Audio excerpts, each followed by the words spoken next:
বন্ধুরা কেমন আছেন সবাই? আশা করি সকলেই খুব ভালো আছেন। তো সবাই খুব ভালো থাকবেন অবশ্যই, কারণ শীতের মরশুম, ভালো থাকারই সময়।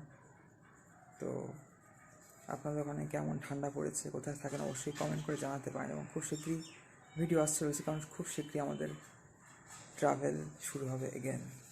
তো এটাই গুড নিউজ। তো ফাইনালি বহুদিন পর খুব শীঘ্রই, এবং তারপরে ভিডিও আসবে আশা করি। এবং তৎকালীনই আসতে পারে। তৎকাল তৎকাল টিকিট কেটে যেমন আমি যাই, তৎকাল ভিডিও আসতে পারে, অন্তত কিছু হাইলাইটস আর। সবাই খুব ভালো থাকবেন। সবাইকে রাধে রাধে, হরে কৃষ্ণ, নিতাই গৌর, সীতানাথ প্রেমানন্দে, হরি হরি বল, রাধে রাধে, রাধে শ্যাম।